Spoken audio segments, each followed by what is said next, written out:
তাদেরকে দেখে পুরো একটা নেশন ভয় পেত।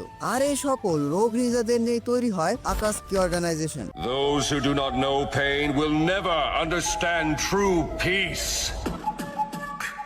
আর্ট অবসেশন থেকে শুরু করে ইমমর্টাল সাইকোপ্যাথ সবই ছিল এই গ্রুপে। True art is an explosion!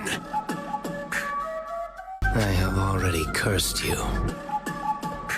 Still আমরা তাদের ম্যাডনেস, ব্যাক স্টোরি এবং ইউনিকনেসের জন্য অনেক বেশি পছন্দ করি। আজকে আমি শুধুমাত্র এদের পাওয়ারের উপর বেস করে এদেরকে র্যাঙ্ক করব না। ফ্যান ফেভারিট, লাইভ গোল এবং ট্যালেন্টের উপরও সম্পূর্ণ ফোকাস থাকবে। ভিডিওটি অনেক বেশি ইন্টারেস্টিং হয়ে চলেছে, কিপ ওয়াচিং। পুরো আকাশকি অর্গানাইজেশনে আমরা মোট 15 জন মেম্বার দেখতে পাই, তবে এদের মধ্যে অনেকে আকাশকিকে ধোকা দিয়েছে। নাম্বার 13 সাসকে। সাসকেকে সবার শেষে রাখার কারণ হলো সে ছিল আনঅফিসিয়াল, খুবই কম সময়ের জন্য আকাশকিতে ছিল, আর সে আকাশকির উপর লয়ালই ছিল না। তবে যদি শুধুমাত্র পাওয়ার কনসিডার করো তাহলে সাসকে আরো উপরে থাকবে, হয়তোবা টপ 3তেই থাকবে। সাসকে আকাশকিতে জয়েন করেছিল শুধুমাত্র ওবিটোর ম্যানিপুলেশনে। তার মূল উদ্দেশ্য ছিল ডানজোকে হারানো। অ্যাজ অ্যান আকাশকি সাসকের এরকম কোনো রোল বা গোল ছিল না। নাম্বার 12 ওরোচিমারু।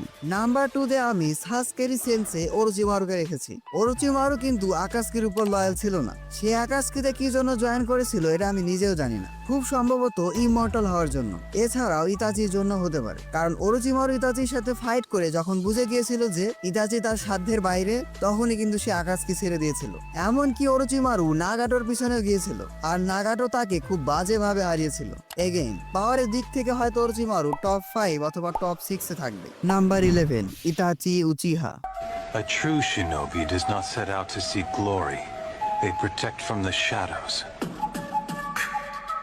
ইয়েস, ইতাচিকে এই র্যাঙ্কিংয়ে দেখে অনেকে অবাক হতে পারো। পাওয়ারের বিষয়ে বলো অথবা ট্যালেন্ট অথবা গোল,